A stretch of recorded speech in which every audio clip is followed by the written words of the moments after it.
What's up, everybody? Welcome back to another episode of She or They with Kittens. I'm Kittens, and today I've got my friend Hina on with me.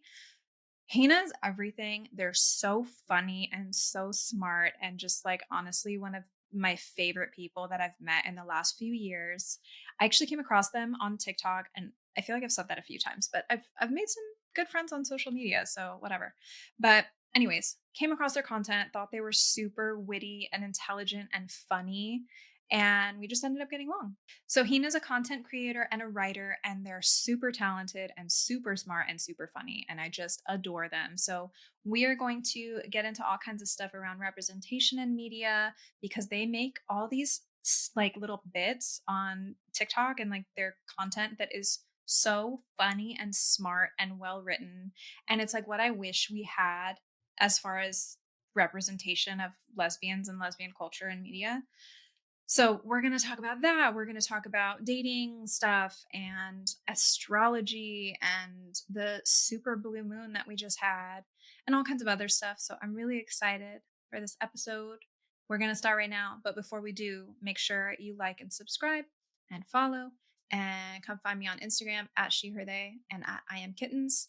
And check out the website because on there, we've got a mailing list and the playlist is linked, which is on Spotify, but the playlist is linked on the website too. I just updated it. There's tons of amazing new music, and you can find all that on the website at sheherthey.com.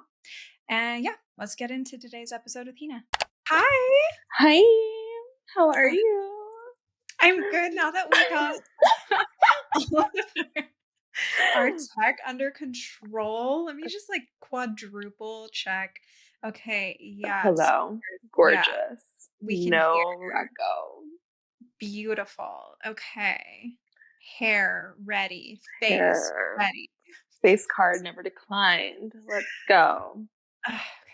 Fucking hell. That was chaotic. Honestly, this is what I get for telling girls on the first date that I work in tech because I don't want to explain what I do for a living. It really put it to the test today. Because I really actually say you work in tech? Well, girl, what sounds worse? I'm a TikTok content creator or I work in tech. Like if you're like, oh, I work in tech, people don't ask questions. They're like, oh, cool. And that's Really? the end of that. Ask more questions. No. People are like, that's a dumb job. It's like it's STEM. Like we don't know anything about that. So like they just won't ask any questions. Oh my God. And then later when it comes out that you like create content, what's the Well, response? technically I do work in tech because Yeah. I'm working on a tech platform. Yeah, you're engaging with tech. I'm engaging with tech daily. So I'm like, Yeah. I am working with in a tech. It's not a lie. Usually after maybe the second date, they're like, so tell me more about your job. And then I go, well, I make videos. And then like every date you just get like one more piece of information. It's like crumbs. They're getting crumbs. I just get crumbs. My job is like my biggest mystery. The gag though is they could literally just do Google me. like be a good gay and do a full entire lurk prior to date number 1. 100%. Yeah. I just realized we like jumped into everything without doing like a little intro. Oh. So in case hi guys. this, You like jump in, we're like, where are we? we're just throwing this in. Can you introduce yourself, your name, what you do, and pronouns? Yeah. Hi, my name is Hina. I work in tech, and my pronouns are they, them.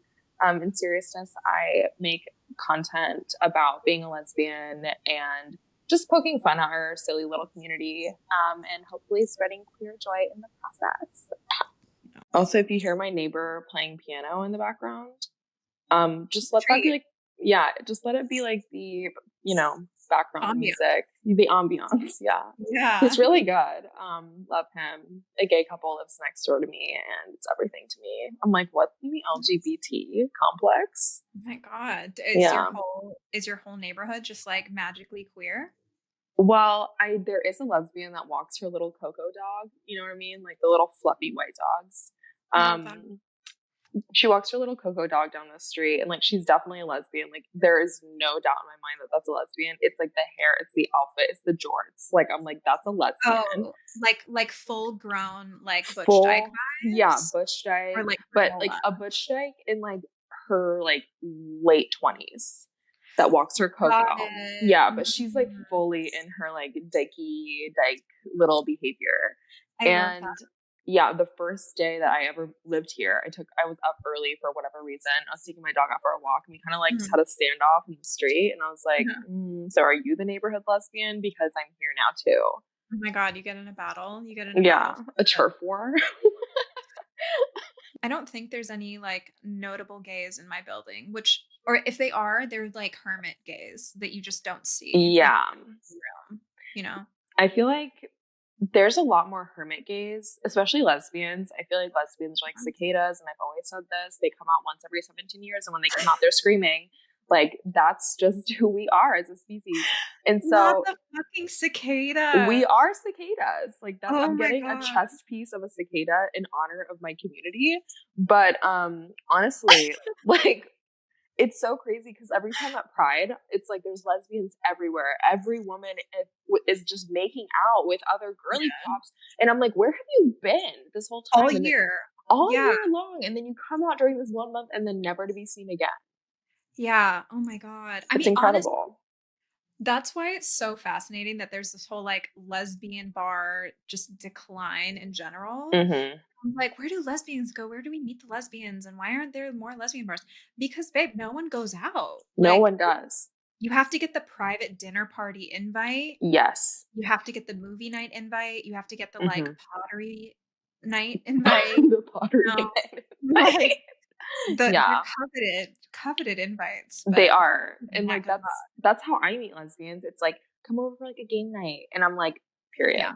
I'm yeah. in. Come to a Throw on. dinner party. Yeah. Yeah. I don't know a single lesbian these days that's like, hey, WeHo? Question mark. I'm like, first of all, if I was invited, I'd probably scream. No, immediate In decline. fear. Yeah. I will do an annual like camp gag of a visit to WeHo where Sure. I'm like, let's do the Abbey and then run away scared and remember why we don't do this. And Yeah. then we can laugh about it for a year. It's called, growth. It's called reflection. And sometimes you have to regress to progress, That's a you know? fact. That's And a it's like fact. I feel like the opposite with like the with the WeHo in general, where it's like, you don't know you missed something until you like lose it or whatever. For me, I don't know I hate it until I go back. Yeah, it's like you have to taste a really foul food once in a while, just be like, "Do I Yes. still despise this?" Yep, Yeah. okay. But you Just check. still check in. You have to Yeah, check. Yeah. Because yeah, you're like, where am I now? It's kind of like a yeah, self check in. You're like, it's like when you go to the yeah. doctor, you're like, am I still fine? Yeah, yeah. No, Yeah. absolutely. But you know what's crazy? I used to love WeHo, like, growing up. It used to be Hmm. better, or I was so young that I was just like, "Give me anything gay," and I was Well, just like, from your "Here we go." stories that you've told me, I think it used to be a lot more lesbian, Yeah. whereas now it's like just gay men. And like, obviously, I'm an ally, like, love, love them. But it's like, girl, like, I'm not here to be besties with everyone in WeHo. I'm here because I want to see cute girls. That's why Yeah. I'm here And be with my people. and be with my people. But it's Yeah. funny because there's like this new bar that opened, and like I went the other day. It's like in Echo Park, Silver Lake, the Ruby Ruby Fruit. fruit? Yeah. Yeah. And I it's haven't like, been yet, but Ash just went, and I've heard a bunch yeah. about it. For me, I feel like the clientele is so random. It's like it's mostly lesbians, which is super exciting. But it's like lesbians who just turned 21, and then lesbians in Oh. their 40s. Like if there's no real in between. So every time I go there, I feel like I'm just kind of in this like liminal space of age where I'm like, who do I talk to? The 40-year-olds or the 20-year-olds? Because I'm like, well, you know, The 20-year-olds are coming out because 'cause they're just like, "Give me anything gay to do, and I'll take right. it." And then the Uh-huh. 40-year-olds are like, "This We've is my waited. monthly Yeah. glass of wine. I'm Right. good. I'll take it." Right. And then, like, our generation, us in the middle, are Yeah. just like, I want a full I experience. want Like an more. entire experience. Yeah. Exactly. I want to have like, I want to feel like there's even, oh my God, imagine having like a location switch. Like you start there and you go to another gay place. Like, why The can't crawl. we have, yeah, the crawl. There's no lesbian Yeah. crawl. No, no. And we've been so like delusional all these years thinking that WeHo was lesbian, but really it's not. And the No. L comes before the G and the LGBT, and sometimes we have to put ourselves first and just go home. And just have a little game night. That's what I'm saying. And then that's why we play board games. Yeah. We need that level of stimulation. And we're We're not getting it. bored. Oh, yeah. We're Yeah, not getting it. We're not we're getting not it getting there. it. Speaking of Exactly. lesbian activities, did Yeah. you watch the lesbian Super Bowl last night, aka the Super Blue Moon? I did actually. I even What were took your out a thoughts? telescope. You So have a telescope? no, my friend has a telescope. I literally felt like Galileo. I was like, this is this is it. This is it for me. Yeah. Aristophanes? Aristophanes. I was thinking of Aristophanes from Plato's Symposium. And Got it. then, yeah, that's where Aristocrates came from, but it's Aristotle. Aristophanes. Yeah. You know what? I'm here for it. Whatever, philosophy minor, whatever. But wait, so what was it, like, was it blue? I was too lazy to actually. No. I was just feeling it. So I also thought it was going to be blue. And then I was like, guys, it's not blue. And they were like, nah, it's not actually going to be blue. And I'm like, why is it called a super blue moon? Because, it's the second full moon in a month. That's what makes it a blue moon. And it's a super moon. So it's a What blue is the moon. blue? Where's the blue The coming? blue, so you know the saying like once in a blue moon? Yeah, but I Because thought it's like that like, came from the moon option. so the blue moon, a blue moon is when there's two full moons in the same month. That's like the blue moon effect, but it's But not they just actually blue. called it. They They call it a called it blue moon. Yeah, I don't know if that's like the mm, Elvis with his, blue moon song. I don't know if that's like what did it for us. I don't know. right. But then, and then it's a super moon. So they just punched all these words together, made super blue moon. And I'm like, Right. guys, super confusing because Yeah. I'm over here looking at the telescope being like, girls, it's What is not blue. it? Yeah. And they're like, yeah, we know. Oh my God. I was getting Yeah. so much like manifesting. This is the day. This is the Yeah. supercharged. You have to do your manifest. And I was thinking of all the lesbians and like what they would be doing in this moment. Like they literally have been waiting a lifetime to manifest on this day. Like 100. they're trying to conjure up exes. They are Yeah. trying to like have new lesbian bars open. I don't know. But Yeah. I I do had to know there's a lot of sage activity. because I was like, if people are manifesting me, I need to like sage Get it it away. away. Yeah. I was like, Yeah. no. I like, Smart. yeah, I put my moon water out and I was like, girl, this is all I can do.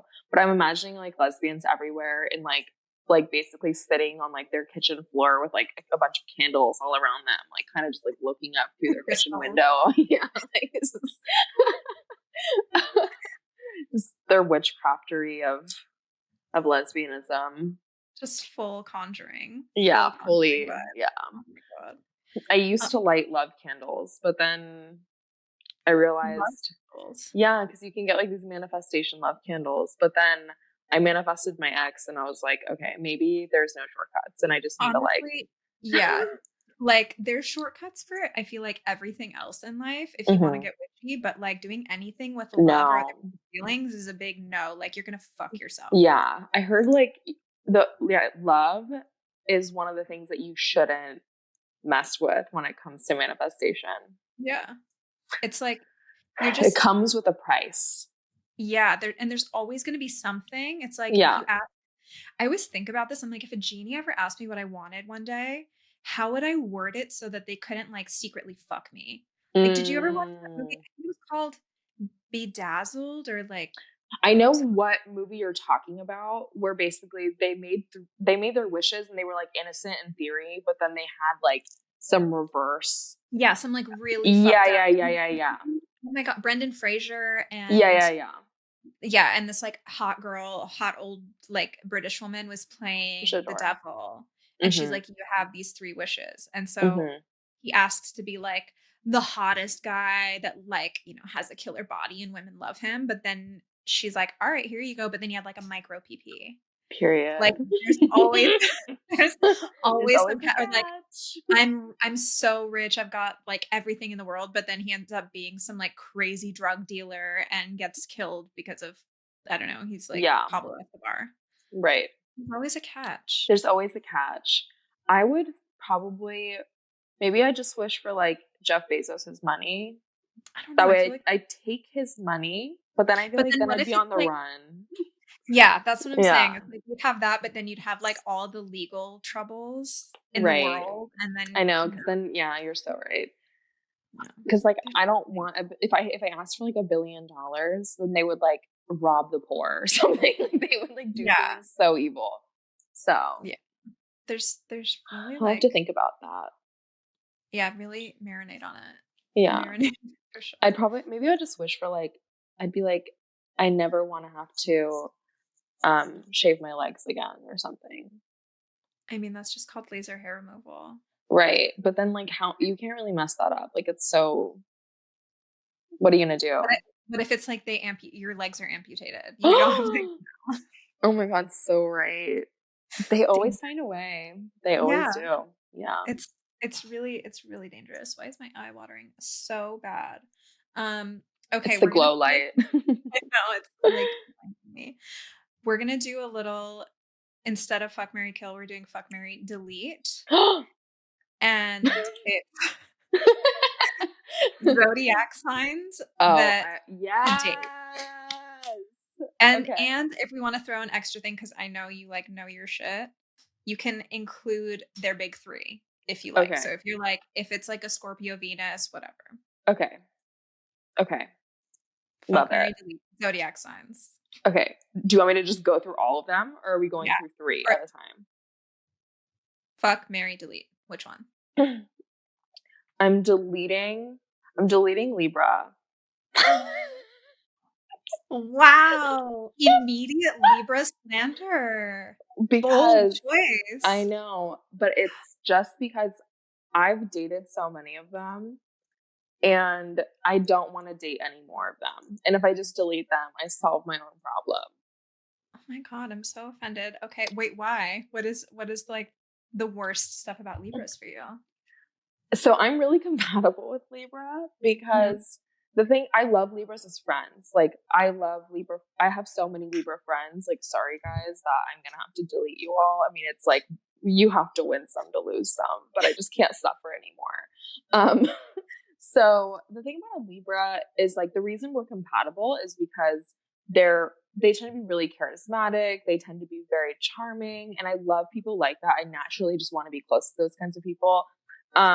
They admire beauty and like I love pretty things. They love pretty things. Like cute.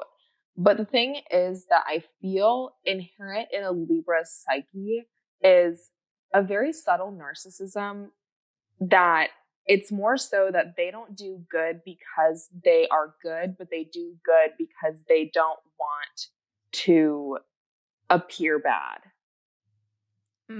There's like another level of perception involved. Yeah, there's another level of perception involved with everything that they do. So it's like when you think about like their motivation for doing things, like with most people, it's pretty straightforward where it's like, oh, I'm Mhm. doing this because I love you. With a Libra, it's like, well, I need to prove that I love them. So therefore I have to do it. And then I'll look like a good partner. So it's like a lot of Interesting. optics. And that Interesting. extra layer kind of makes me uncomfortable. Interesting. Um, I'm just gonna clarify. I'm not like that. I'm just genuinely a good person. I thought about Just not clear saying the air. I thought about not But saying I get what Libra. you're saying. Yeah. I thought about not saying Libra just because you're sitting right here. But I have to be real, I have to be honest. No, I respect it. I respect it. I thought about saying Aries because that would be probably my second on the delete option. Yeah. Um because the thing about an Aries, it's the opposite sign of a Libra. They have the same problems, but it's like just in a different way. Yeah. It's like the inverse of the same problem. I would probably what is it? Fuck Mary delete. I would marry a Gemini because I Interesting. know it's a hot take. A lot of people look at me funny, But I love Geminis. I think they're so funny. They're so chatty. They're so witty, lighthearted.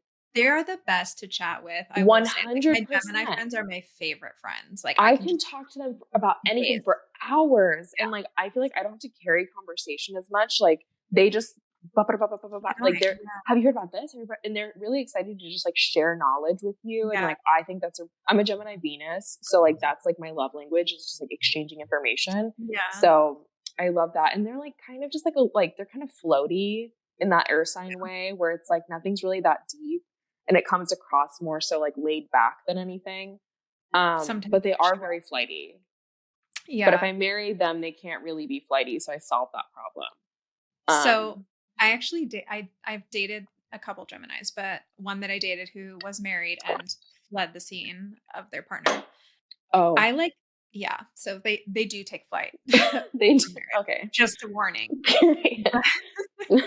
But like I didn't really have much experience with Geminis before other than just Mm, friends. mm. And she was like, she would call me before bed or literally like 3 in the morning in the middle of the night, call me. And I'm like, oh, she's thinking of me. And like, we would talk for hours. And I Yeah, was like, oh my God, we're so connected. Like, this yeah, is like such a vibe. We've really got something special. And then I later realized, like, no, you just like to talk and like, yeah, you'll do this with anybody, you yeah. know? That is part of the thing. Yeah. It's like, oh, is it me or like are you just like this with everyone? Yeah, Yeah. yeah. It's really hard to tell. It's really hard to tell. I would probably fuck well, it depends because I love a fire Mars. So like a Leo Mars and Mhm. Aries Mars of Sag Mars, like gorgeous. Mm. Um maybe like I think Aries actually. I know I said I might delete them, but the reason I didn't delete them and I chose Libra over Aries is just because Aries on the fuck level, Yeah, that's I get that. everything to me. That's everything to me. Yeah. Um they are just like little crazy cuckoo crazy girls. Yeah. And I'm like, okay. They get a little Um, psychotic and silly. yeah, they're just like so silly and crazy. And I'm like, I don't want a relationship with it, the Mm. idea of it all. But just for like, one, maybe two times. Fantastic. Fair, fair, in Yeah. and out. Yeah, Okay. just like a You. woman. You have to answer now. Mine. Yeah. I feel, you know what? I don't know if I can answer this You authentically can't. What do you because mean? my partner is a Taurus, so I already have to like, Oh, so true. yeah, I'm taken. So I can't. Well, you can marry a Taurus. You can fuck a Taurus, but who are you deleting? Okay, fair, fair. Who am I Yeah. deleting? Pisces. Pisces, no, Pisces. Pisces men Okay. deleted. Pisces Oh, men oh my God, deleted. men were an option? It just became an option. I don't Oh know. my Pisces God. Okay, I men. take Libra women back. Libra men are just as bad. If I could delete men, oh my God, that changes everything. I'm taking off Virgo men. Fair. Okay. Yeah, Why? that's just period. Libra women can stay. Virgo men are so annoying. I Why? love Virgo. I love Virgo so Mhm. much. It's like one of my favorite signs. But Virgo men, when a Virgo woman explains something to me, I'm like, so sexy. Yeah. Love it. Keep explaining things to me. Mhm. When a Virgo man does it, it feels like he's treating me like I'm a 6-year-old who doesn't know why the sky is blue. It's just like the ultimate mansplain. It's just the mansplaining, and then it's just like this arrogance that comes with it that really is so icky and disgusting. Okay, anyway, you were saying Pisces men. Yeah. So definitely Pisces men. And I think I have one friend who's Sagittarius, female friend, love her, but everybody else, I don't like Sag as much either. it's just, it's difficult. Mm-hmm. Yeah. They're difficult. Yeah. They take a Stubborn. they take a lot of work, yeah, and I also, like, dated one that was a full con artist, like, lied about everything in their life, and I feel like I've told Ooh. you this story, I must Yeah, have at I some point. think you've told me this story. Yeah, chaotic, they were a Sag, Yeah. so I'm like, I think I think I could maybe do without that. Yeah. I feel like the worst quality of a Sag is that they're really image conscious. And I feel like they'll go to great lengths to protect the version of themselves that they want to portray, which often can come out in like lying. I could definitely see that. Yeah. Yeah. Yeah. They're And like, that this is who I also am. Let like me prove it to you. and then Mm-hmm. the insecurities are on like another level and One sometimes hundo. when they can't keep the lie up, the insecurity takes over and it's like, "Whoa, yuck." Yeah.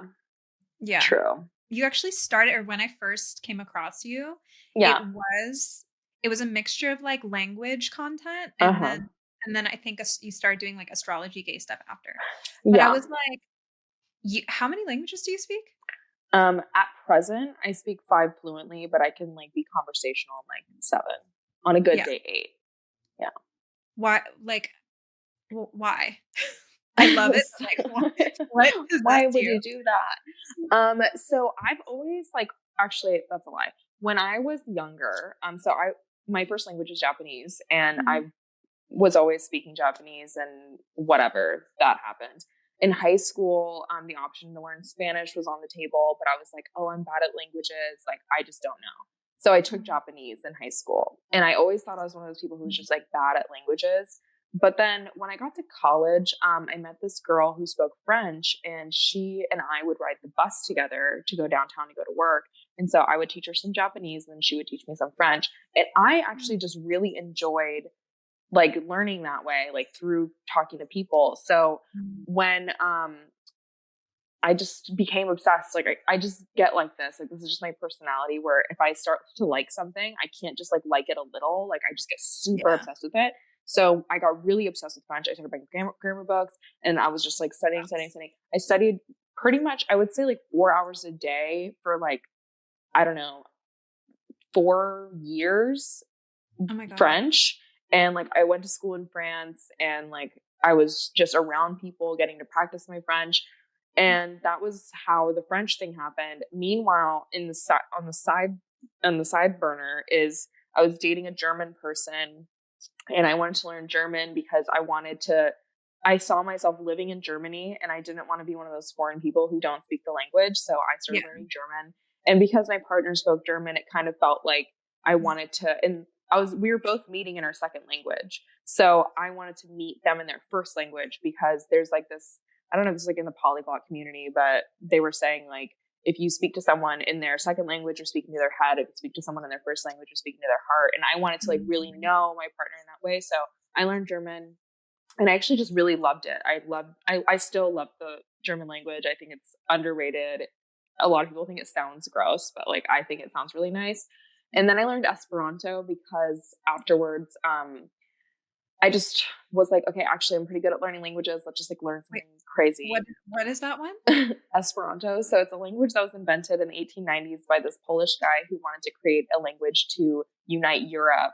And it's like an amalgamation of a bunch of different languages. So you have like French, or it's like I think it's 80% Latin, 10% Germanic, 9% Slavic, and like 1% like kind of randomly assorted from other languages. Like for example, the word for chopsticks in Japanese is hashi. In Esperanto, it's also ohashi. So it's like this, they borrow a bunch Interesting. of words from a bunch of different languages.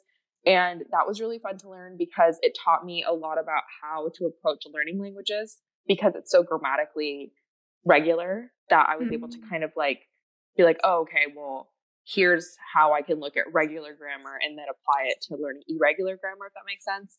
Yeah. And then I started learning Portuguese, and then I started learning Ukrainian, and Ukraine? yeah, You and like you really, like, picked the, like, yeah, I wanted a most common challenge. ones in the state. Yeah, I tried Wow. learning Italian for a few months, but it didn't stick. I didn't get like that obsessed. Um, Mm. like, ooh, I gotta learn it. So I've done that with a bunch of different languages. I recently tried to pick up learning Korean, but I just don't think I'm in like a language era right now. And that's fine. I Yeah. feel like I would learn like, I speak Farsi fluently Hmm. and English and, like, a fucking tiny crumb of French, but and my partner, she doesn't speak Spanish, but her whole family does, and I'm just like, Mm. I feel like we need to learn an additional language that's, like, a bit more niche Yeah. just so we can have private conversations in public. 100%. Like, Yeah. I being in LA speaking Farsi, like, chances are somebody's gonna understand what you say, so I still have Yeah. to be, like, low key if I'm talking shit with my dad, but we have to, like, whisper 'cause So real. yeah, somebody's gonna Yeah. hear it. But I The really I'm like, I wanna know something niche.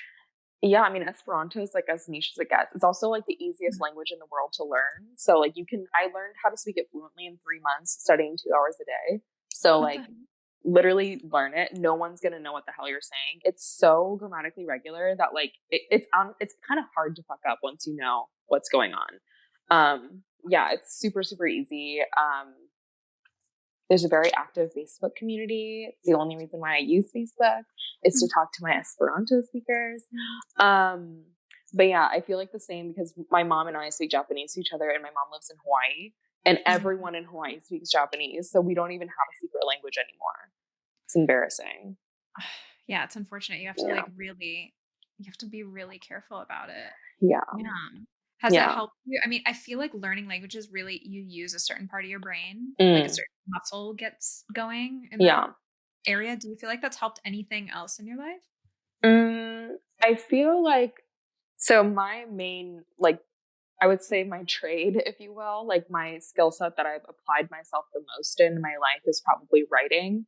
And it helps me when I'm writing because I'm thinking through the perspective of multiple different languages because Mm, English is very limited in the way that we can express ourselves because it's a very direct language. Even when we speak in like metaphor or when we read, there is a lot of beautiful American poetry or like English mhm. poetry, but it the way that we in other languages have to kind of go around the point a little bit more, and there's different Yeah. words that kind of encapsulate different things that just don't exist in English. Mhm. I feel like it helps you think about a different way to say things oftentimes. Like there's just so many different, more creative ways to write the same thought. And Totally. so, and a lot of the times when I'm like just going through my life, I feel like sometimes when I'm trying to describe how I'm feeling to myself in my head, sometimes a word from a different language will pop in there. And I'm like, Yeah. there's really no way to like say this in in English.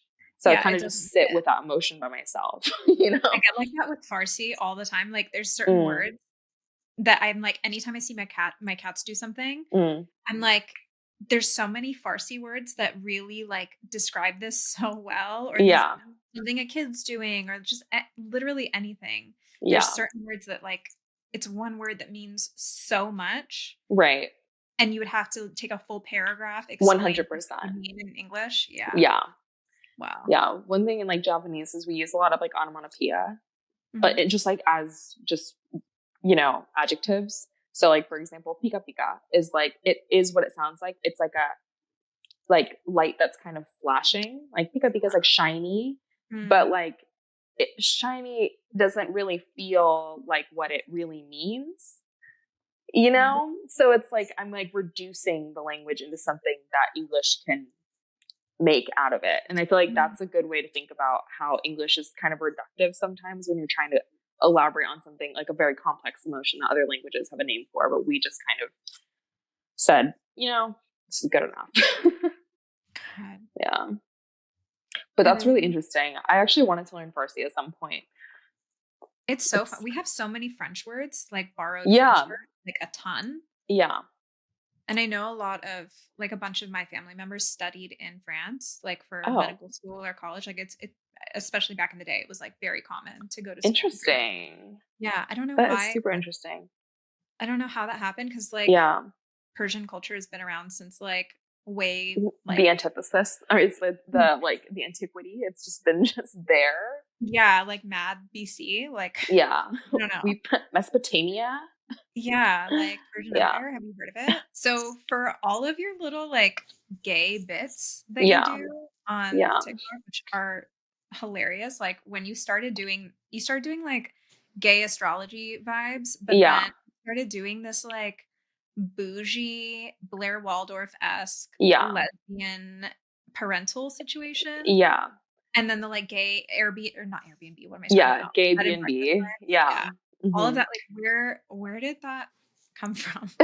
So with the lesbian parent, it's funny that you bring up Blair Waldorf because I was watching Gossip Girl at the time when I made that video for the first time. And I rewatch Gossip Girl like every other like Gen Z millennial cusper.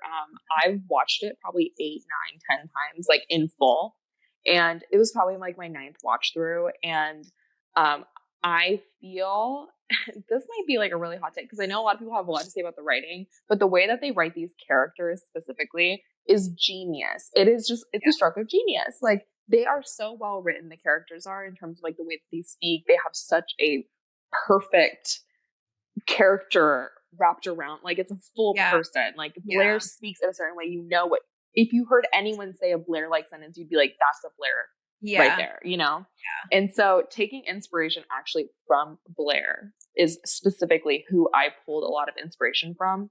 And at the time too, I was playing Nintendo 64 Donkey Kong. And so it was like just what a combination. And so it was improvising that video and I didn't even want to post it. I just wanted to improv something. So I just kind of set my camera up, improved it, and then I was like, it's kind of funny, let's post it. But that's literally how it came about. And I didn't even know like what would happen. And I posted it and I got off the app and then I like went to sleep or whatever I did. And then I reopened it and it had like 14 million views. And I'm like, what the heck? But then people really wanted more of that kind of stuff. And then I kind of put it together later that like, I feel like there's just such a lack of representation, even on social media, like of just like lesbian people. And like our culture is so enigmatic to people who aren't a part of it. And like, there's so many crazy, silly things that we do that it's like almost gate kept by our community because we're so mysterious to society. And like, I didn't even to the extent that even I didn't know that this was normal. Like the things that I felt or the way that I was acting, I didn't know it was relatable at all because I thought this is just like who I am. But turns out I'm unoriginal and like there's so many people who are like, oh my God, this is so me. And I'm like, okay. So yeah. And then with the B&B character, like I always wanted to have a B&B. Like that was just like a dream of mine since I was young. And like, I just wanted to kind of just for myself be like, okay, what would it be like if I had one? Yeah. And if I ran the front desk, because I just wanted this like really cunty, gorgeous B&B kind of thing going on. And I was like, if I had infinite budget and if I could do things to the extent of my imagination, like what would this experience be like? What would I want? And apparently a lot of other lesbians want it. And again, here I am being unoriginal and having everyone else's dreams. So it's like, it's so funny though, because all of those things are like, yeah, maybe everybody or not everybody, but like a lot of people can relate to it, but it's like nobody's put that stuff to words before. Yeah. And haven't had like, if we could have a SNL skit or an SNL type show that was only for lesbians, yeah, what stuff would be in there? Or if we had a Gossip precisely. Girl and it was just like lesbian Gossip Girl, Oh what would my all God, those so characters look like? tea. Yeah, Like, no, literally. Like, and we don't get those things. we don't get those things. Like, I want like a really like the last. I mean, we had the L Word, and so it's like that was like our last like trashy like sitcom-y type show we had. But I'm like, I want Upper East Side lesbians who are trying to ruin each other's lives. Yeah. Like I want, and it's like, and I feel like, and here's my qualm with like where representation is, where it's at right now is like, I feel like normalization, which is like a buzzword, is like, I feel that to normalize things, we can't accentuate or rely on someone's sexual identity to be a driving force or motivation for a character's actions. Like, if you are dependent on that character being a lesbian for the purpose of their story, like, then you're not humanizing them enough. Like, they need to be people who are doing normal things, and it happens to be that they're a lesbian. And that's more meaningful to me because I feel like the otherness or like the extraordinariness of like having it like a sexually different orientation than like say hetero, because that's so different to society. I feel like we look at it as like a something that needs to be explained, but straightness is never something that's explained, it's just understood. But because we've seen so many things where it's like it's no question, like, oh yeah, that's just what's going on. Whereas with gay people and gay TV and gay movies, I feel like there's so much emphasis on being like, this is a gay person Okay. Yeah. Here's their story, and here's why you should see them as human. Where it's like meaningful representation in my eyes is like having just people who happen to have a sexual identity that is not straight existing and just showing like their life. And I feel like that's part of with like the lesbian parent and like the B&B, where I was thinking like, I just want to show these lesbian characters having just like a normal time. Like even like Mhm. lesbian parents, like outside of like maybe the L Word in a few movies here and there, like you don't really see like what that dynamic even looks like. Like I Yeah. don't even know any lesbians who have kids. So I'm just imagining what I would be like as a parent, or like what the Mhm. most extreme version of myself would be like as a parent. Mhm. And I feel like that's even why the video did well, is because that was such a peek into something that we don't really see. Totally. We have like I feel like if anything in media, we have either very far removed parents where it's just like, oh, they have two moms and like that's not explored. Right. Or it's if there's anything which like I can't even think of it, but I'm sure this exists out there. It's a little bit more like granola flannel Yeah. type lesbian parents, 100. and Yeah. that's it, and it really Yeah. sticks on the stereotype, and that kind of falls into, like I just posted something. I was just thinking about Che Diaz because I like horrendous on have you watched the new Sex and the City No. or and so what's it called? And Just Like That? You haven't Yeah, watched yeah, it? yeah. I haven't watched it. Oh my I god.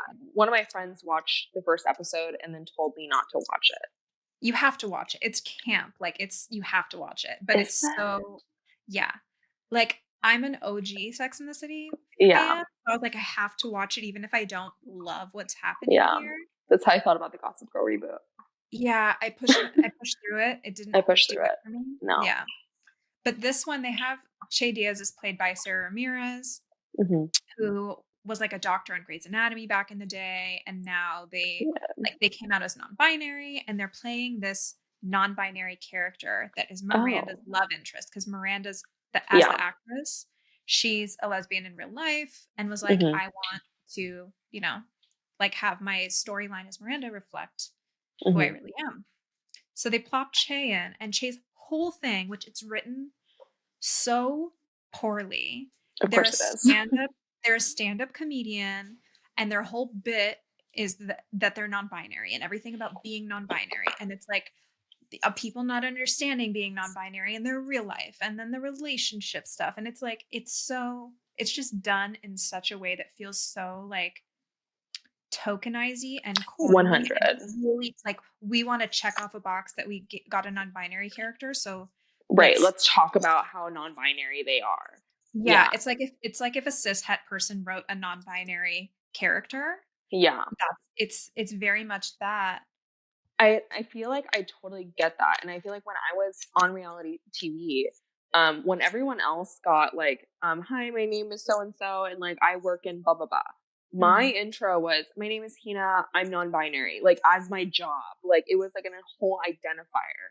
Where it's Yeah, like that, and I feel like that's what people think representation is. Whereas I feel like representation, it's like if you just saw two people, a non-binary person and a like a cisgendered person having a conversation, and they start referring to the non-binary person using their pronouns that they prefer, and just not even talking about a non-binary experience, but just being like, just, and I feel like this is like yeah, just the key in writing is like show, don't tell. Like we don't yeah, need to tell everything about the character. Let's reveal it slowly and in a meaningful way, because mhm, you're not doing anyone justice by over explaining. Because I also feel like that turns people off who are not open yeah, minded to understanding what the experience really is, because you're like, oh, this is different. I don't really get it. I don't, whatever.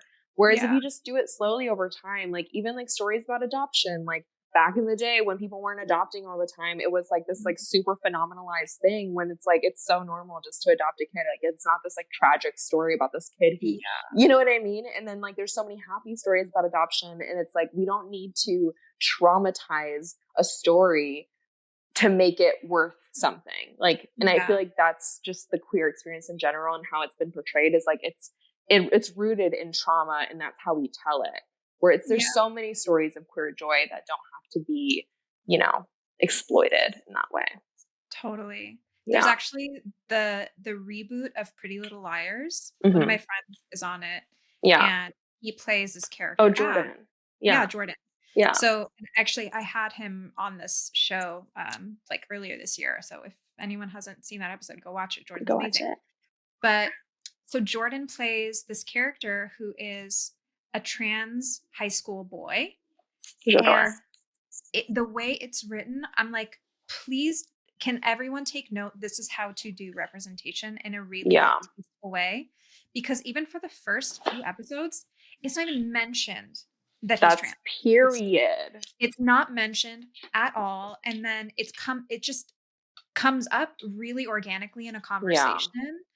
And at one point, he's explaining like how chill his mom was when he came out, and like how it was no It big deal. wasn't like this big deal.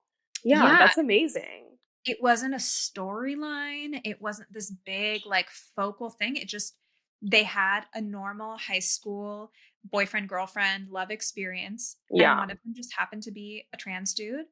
And And that's like, and that I feel like was it. that's what we need to be doing. Like, that is exactly just like make it normal. Like, why are we Yeah, trying to make it so crazy?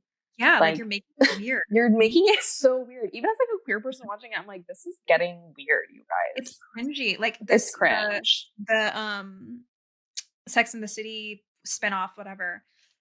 I mean, spoiler in case anyone gives a shit about the show and watches it or whatever. So Miranda and Che, like they're an item and then they end up breaking up. And I was like, thank God, because if I have to see one more One more scene, bit about non-binary. one more bit about non-binary, one more bit about like Miranda trying to figure out like what is the strap-on harness? Whoa. Oh my God, Like not this. so many comments. I literally was like, what is that onesie cat toy? Like that's not even a thing. Like this is so overdone. And it Yeah. was so cringy that everyone I Yeah. know was just like, ugh.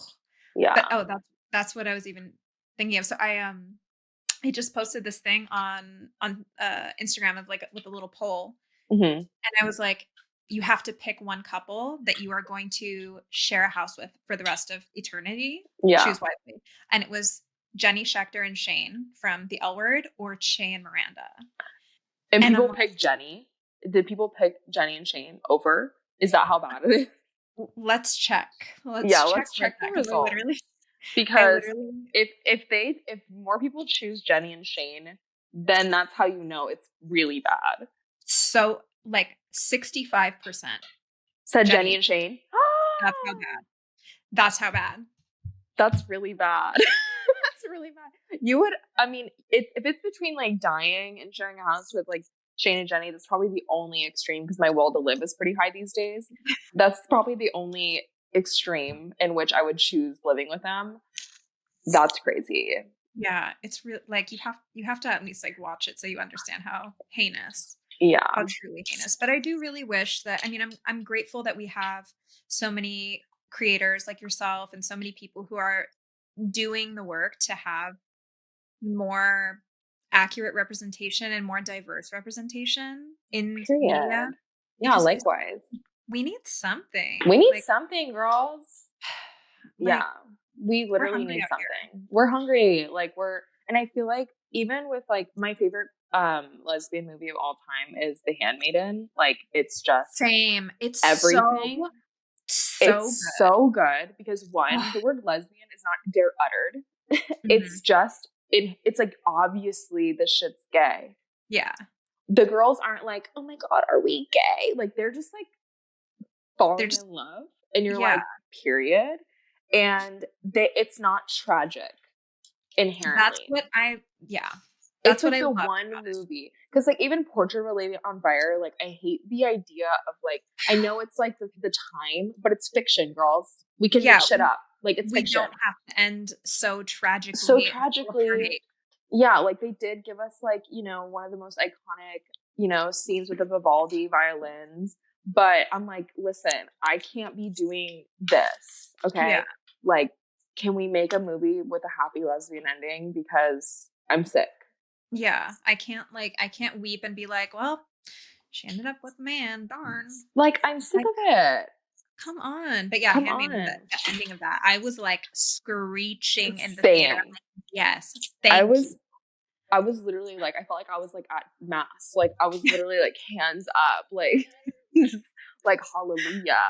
Oh, It's so good and it's beautifully shot and like I love the yeah. outfits. I love the set design. Stunning, And gorgeous. The books, the scene in the fucking I know, library. Oh my no. god. I'm gonna watch it after this I probably. know, same. I haven't watched it in like a year. Yeah, same. I'm a little very overdue. Yeah. same, same, same. I'm curious too, because like by doing all of this content and these different characters and these different bits that you're giving to people who maybe just they've never seen anything Mm. that I don't know represents them or that they vibe with. Has there been any part of it that's kind of cathartic for you, or like has that been a thing behind any of E- this? Yeah, I mean, just like on a personal level, it feels really good to express myself in a way that feels really like removed from how I normally express myself. Because contrary to like a persona I typically play online, I'm not that over the top. But I am a very dramatic person. So it's really fun to like just have a space where I can just go crazy. And like I said, like writing is the only thing that I've really spent my life doing. So telling stories and making stories and having people resonate with the stories is like precisely my life's greatest joy. Like that is what I want to do with my life. And so in that way, it feels like a giant release, very cathartic in that way. Mhm. But I also feel like the limitation of being a social media person, which is it's never what I like intended or set out to do. Like I never was like, I'm gonna be a TikTok. Like that's Yeah. never what the plan was. Mhm. I wanted to pursue writing as like a genuine career and I wanted to tell stories and I still want to. So, but being pigeonholed into being like an online personality is kind of limiting in that like people don't take you as seriously because they're like, oh, Mhm. you just kind of do stuff on an app. Where it's like, no, I swear to God, I've been like working on this skill set my entire life. Like, no, I have good ideas. Like, oh, no, I have a story that I feel like, and it's kind of frustrating in that way because I feel like for some reason, the idea of like a social media person kind of diminishes credibility in rooms Mhm. where the stories that we are telling on social media need to be told, and you of all people have the experience and the storytelling skill, but it's like, oh well, you're not this, that, or the other. Right. Um so the biggest thing that I feel like I've faced in terms of trying to like expand myself is like feeling limited by what I'm known for, Mm. in that, in kind of just like the broadness of that. I feel like a lot of people can probably relate to that exact sentiment of being limited by what you're known for. Yeah. And it's so hard to kind of break past those perceptions and expectations that others may have of you, especially Yeah. if you don't have a really like intense confidence and ambition that overpowers any self-doubt or any of the negativity somebody might throw at you Hmm. in a judgmental moment. So how do you not let that get the best of you? Well, I feel like I have to remember that, well, I compartmentalize like this is my job and this is what I have to do. And I feel like my dream is still like I want to be about a New York Times bestselling author. It's been my dream since I was literally 5. Mhm. So this is like the one thing that I really want to do with my life, and because I love it and because I want it so bad, it actually doesn't matter to me because I've changed the way that I've thought about writing. Is like, this is what you care about, this is what you love, and it doesn't even matter if people like what you write. It doesn't even matter if people even resonate with it, but it's just something that feels really personal to myself. And like, I am going to publish and I'm not going to keep it like a private art form, but this is the one thing that I'll let myself not feel the weight of judgment by. Because I feel like everyone, to express yourself or to be like an artist in any capacity, requires bravery and it requires a leap of faith into the void of judgment and all these Mhm. things. And I feel like inherently art is a protest of being confined as a person, because an art is greater than yourself. It's the only thing that lasts after, you're gone. And Mhm. so in order to have that it's like the cost weight, right? Like in order to have that, you have to be incredibly brave, but the payoff is so much greater than, you know, a little bit of fear. So I feel kind of just in general, I think compartmentalizing different aspects of myself helps me combat a lot of the things that I feel. It's almost like different pieces of myself, like different whole people. There's like the person who I am when I'm writing, and then the person that I am when I'm performing for work. And I'm sure a lot of people have that, where it's like, you know, you clock in and you're like, hi, what can I do for you today? And then, you know, you clock out and you're like, hey, bitch, what's up? You know? Yeah. Yeah. You know? Yeah. I feel like a lot of people end up having to clock in for different, even if it's not just work, they're clocking in Yeah. for who they are performing that day and who they're Yeah. around. And maybe Mm-hmm. it's like code switching vibes. Maybe Yeah. it's just I want to be this person and I can only be this person around these people. Yeah. But it's really so helpful to have that ability to do that and take Mm-hmm. advantage of that. And that's definitely a skill to develop, and giving yourself the permission to Mm. be free and, be this version of yourself that you really want to be or really are Yeah. in the spaces that you can. Like, even if it's for 5 minutes a 5 day, minutes. Yeah. giving Yeah. yourself that bit of time to just like do you. Yeah. And I feel like everyone, like, regardless of what that looks like for you, needs that. Like, whether that be like, you know, the 5 minutes that you're making yourself coffee in the morning exactly how you like it, whether that be, you know, maybe your hobbies, like you like to crochet, and like in that Mhm. moment you're just sitting there crocheting and nothing else in the world's gonna bother you because you're just in your own little space, in your own little zone, doing your own little thing. Mhm. And I feel like, especially with like the age of social media, I feel like there's a lot of like this impulsive need to almost overperform everything you're doing in your life for some form of like validation or some form of like proof of like, I'm doing something, like what you know what I mean? I'm applying myself. And Mhm. it's the same reason why we like go on social media. It's like a form of escapism. We're also trying to escape from our actual life because we're putting ourselves on there so much that it's like we're performing even then, and it's so Mhm. integrated into our lives in the way that we like just move through our day. It's like, oh, here's my breakfast, here's my blah blah blah. Whereas I feel like when you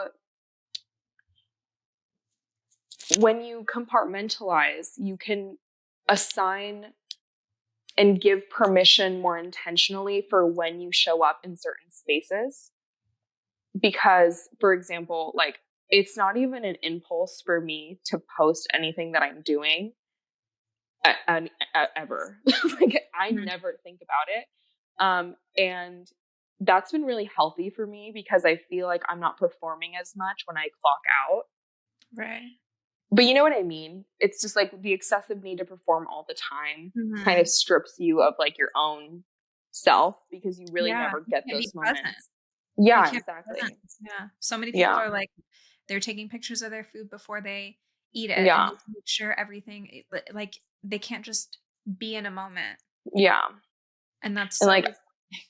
yeah, it's like, and I don't want to sound like a boomer or anything like that. Like, take your pick, like, live your life, but also like be intentional about it. Like, maybe, you know, not every time, like, maybe be like, I just want to actually enjoy this with you or Yeah. enjoy it with myself. Um, you know, it's, we don't need to be doing all that all the time. Just like Yeah. enjoy, you know? It's just like how I don't have many pictures with some of my closest friends Period. Same. because I'm like, I'm with you, I'm in it. Like, my Yeah. phone's over there. Like, I'm not, I'm engaged with Right. just the vibe, and that's it. Nothing else needs to come in and interrupt that. Or the vibe doesn't get 100%. complimented all the time. Right. Or It's you just like forget because you're just Yeah. so there. You're just like, I'm not even thinking about taking a pic with you. Yeah. Like, Yeah. whenever it's my friend's birthday, I'm like trying to find like a picture to be like, oh my God, look at this Yeah. picture of us. And I'm like, girl, we have one picture together from like 2018. Like, Yeah. you know? Yeah. Yeah. Yeah. I mean, that's kind of that's how you know. That's how you know Yeah. certain people are like you The connect. less photos you have with them, the closer you are. Yeah. Yeah, absolutely. Unless they're your partner, and then that's something different. True. Yeah. There's Yeah. definitely science to that. Yeah. Okay, I have a question for you that I asked everybody, and it's Okay. kind of, I guess it falls into the same realm of like escapism. But if you could have your dream creative zone, this is literally like nothing, physics, science, like nothing matters. You could be on the moon, in the water, like whatever can be in there, no rules. What would that look like? Okay. I would want to live, or I'd want to work. I'd want like a super high ceiling. I'm talking like 16 to 18-foot ceilings. Hmm. And I'm in basically a glass apartment. Like there's like a sunken living room, and like my desk is somewhere in that mix. It's like all like no full walls. It's all kind of just like half walls, and everything's kind of see through, overlooking. And it's also nighttime. Okay, it's like 2 a.m. The moon's out. You can see it through the window. I'm like on maybe the 53rd floor, and there's an entire city all around it, but it's a city. We're in the year 2130. Oh, Um, okay. and it's like basically imagine like Shibuya, like Tokyo, like super neon lights everywhere. Like there's like flying cars all around. It's kind of like sci-fi, like very like cyberpunk, like like that synth wave type of Yeah. vibe. And there's like a hum in the background of like just the flying cars, like that hovering sound, like like that Yeah. kind of thing. It's kind of all around. And then there's Uh-huh. like ambient music in the background. And I have like a fountain that's also just like behind me somewhere. And my kitchen's like gorgeous. I have like a floating counter back there. And yeah, and I have like this like robot that comes and like gives me a drink every 30 minutes so I can keep writing. And I have Mm. an appointment in like 3 hours at like 5 a.m. with like my Live Forever specialist who's like helping me like stay young at 100 and something years old. Um, yeah. Yeah. Yeah. That That'd was probably be my creative workspace. honestly, like, I'm gonna time travel because I need to see that. Yeah. I I'm need to 3D modeling it actually. Like that's yeah. a place that actually exists in my universe that I'm writing in my book. Okay, I was like, this is very detailed. I feel like you've thought about this Yeah. I before. have thought about it. I want to be there. Okay, and then I have one last question. I need you to pick a number 1 through 10 because I have really fucking random questions. 7. 7. Let me scroll through here. Pew, pew, pew. If you were the ruler of the world, who would be your top advisor? Ugh. Let me just take that in. My top advisor. I have like a couple of contenders. I have like a cabinet that I like just thought about. Greta Thunberg. Okay. Yeah, Okay, the that's a like good one. teenage environmentalist, Yeah, because love she has her. points. Like we Yeah, need her. and she like doesn't Um, give a fuck. She's out there. no, Like, she's like out there, yeah, and I yeah. feel like she has like really good ideas. Mm. Bernie's in my cabinet because like I just want to give him his shot. I like Moment. need, Bernie needs a yeah, moment. I need his moment. Yeah. I would also have Lady Gaga as like my like just there to kind of like be just like there. Moral support. Moral support, and also like she would have a lot of good ideas for integrating like queers more healthily into society, and she would Mhm. have like a lot of like social ideas, I feel. Yeah. Um and then for like world domination's sake, I feel like I need like a Beyonce or Shakira type beat in my cabinet, Mm. because like Okay. from a PR perspective, like then I have a lot of credibility, because like Beyonce and or Shakira or like Rihanna, they are like on my team. Like they want the world to be a better place. Maybe I'd Yeah. have Rihanna as like my financial person, like, or Beyonce, Yeah. Yeah. Yeah. She's like the Secretary of Treasury. Right, exactly. Mm. I Wow, feel like that's I over answered your question, but it's a no. mix. I honestly am like, I'm Period. amazing. Well, shit. Thank, thank you. On that note, On that note, hold on. Are we saying goodbye soon? we're about to wrap it up. Do you have any last bits of wisdom since you are almost an elder like me? Since I'm approaching 30. I actually have a question for you. because one thing that a lot of people may not know about Lauren's impact is that as a 20-something gay, having a gay like you in my life is so critical and so important because you have such rich queer experiences that were happening during the queer renaissance, i.e. the 2000s and 2010s. Like, that is so imperative. And it's a lot of experience that maybe other queer people can benefit from hearing about. So if you, from your own queer experience, had a piece of advice for new gays or young gays, what would you say? That's hard because there's so much. There's so many. I could literally write a book. I'm like, you should. Advice related to what? What facet? I guess with dating, it would be heads up, you're going to feel a lot. And just because you feel a lot doesn't mean the person is right. So true. Don't, oh my God, doggy cameo. Hi, Yoshi. Oh, hi, Yoshi. So don't rush to settle down with somebody just because you've got a lot of intense feelings. Like, really, like, vet it out. Vet it out first. Like, give it a few months to really know. I think that's one for sure. And then related to coming out stuff, I've mentioned this many times, but it can't be overstated. If somebody you love and care about, family, friend, whatever, is not immediately ecstatic about you sharing who you are with them, that's okay, because a lot of people really do come around. And I think being a bit more understanding about why somebody might need a minute to come to terms because they have a whole life of beliefs and things that they've really constructed in their head that they need to take down. And that takes a minute sometimes. So don't let that crush your soul, because that's their work they need to do.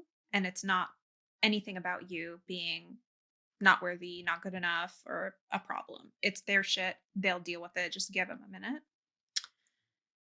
And God, what else? I can't even, I feel like there's so much. There's so much. I mean, I feel like that, especially like the dating advice, I needed that even like a year ago. Oh, actually, I have another good dating one that I've given this advice to one of my like much younger friends. She's been in situationships, and she's like, I've told the girl I don't like want anything serious with her, but she has feelings for me. She wants something more. And she said, it's fine if we just like hook up, but I know she has feelings and she knows I don't. And I was like, that's not going to end well. Right. It has it. And this is like science. And she said, yeah, you were right to the fucking day. Yeah. You get a month. When something's not right with somebody, if you are not on the same page, you have a month of things feel really good. People are maybe on good behavior, or like we just reconnected after a fight. It feels fine. Once you start approaching that 1 month mark, all the like good behavior facade shit comes down. So like, just know you have an expiration date. 100%. Yeah. I never really thought about it in like the 1 month timeline, but I'm thinking about all my past experiences and I'm like, you are so right. It's a month. It's a month every time. And I feel like one thing that, like, bouncing off of that you cannot overstate is that when you and someone else are not going to the same place in life, like your goals and values do not align in that way, they never will. Yeah. You cannot force or make someone want what you want out of life. Like, it has to be something intrinsic to like what they want and what they need, because there is going to be someone who aligns with you to an extent where it's like you're not compromising as much of your life. Yeah. And I feel like no matter what, if you're not going to align, you're just not going to align, and you're not going to be going to the same place, and it's always going to end tragically. There could be some detours involved, like, but if at the end of the day you're like, I don't know, 2 airplanes or 2 missiles that have your destination programmed in, maybe you can like ride next to each other for a while, right? Detours off your path to go on theirs, but eventually you can't change. You just can't. Like if one of you wants kids and the other one doesn't, chances are you're not going to agree at one point. Okay, fine, we can have kids. Like, it needs to be like with big life things. You're like, oh, I want to move to I don't know, like Argentina, and your partner doesn't want to move to Argentina, like, girl, they're never going to move to Argentina for you. Or if they Yeah. do, like, fine, I'll have kids, fine, I'll move, fine, I'll It's if they don't want resentment. it, even worse. Like, Yeah, that's worse. buckle up. It's going to Yeah. be a fucking It's giving divorce. messy. Messy. All your life savings, goodbye. Like, get ready. Period. Yeah, Oh, that's that's it. my other advice. Everybody needs a prenup. I don't know why. That's like one of I the feel like first things you ever told me. I feel like people don't talk about this enough. It has such a bad Yeah. rep. I'm like, this is great for everybody. You get to negotiate whatever you want. You get to be Yeah, like, it's a custom contract. yeah. Do you want your own custom version or the one that Or the government the made for you? government. You can't Ew, trust you don't that. like her? No. Yeah, When has the government ever had our best interest in mind? No. never. No. DIY. Never. You have DIY. your own contract. It's just And way that's just nicer. a learn being a DIY queen. I've really been on my Rebrand. Yeah. Rebrand as a DIY girly. honestly, I'm like the amount of stuff I'm constantly doing around like I bought new cat furniture and I was like, well, the wood needs to match all of the wood in my Shut house. up. So you redid the wood. Yeah. Fully. Like, You like stained it? yeah. Fully restained Honestly, and queen stilled wood. behavior. I know. That's And I was queen like, behavior. yeah, I really outdid myself that time. I just thought of like this thing that you need to do. You should ask people, even on your podcast. You need to ask them. Okay, you're writing up your prenup. What's your most controversial addition to your prenup? Or you should make a TikTok series called "My Dream Prenup," and you should just talk about the things that you're adding to your prenup, because that's tea. That's That's funny. funny. There's so much specific shit you can put in. There's so many things in there. Like you could literally put in, you have to like buy me a chocolate bar Once a week. Yeah. Yeah. And if you don't, I get to take your entire life. I get to get a divorce. No problem. Yeah. Yeah. That's actually really something to think about. Well, on that note, let's wrap this bitch up. Thank you so much for doing this. This was so fun. Oh my God, this is so fun. I feel like we were just having a talk. I know. I forgot we were recording it. That we were just on FaceTime at some point.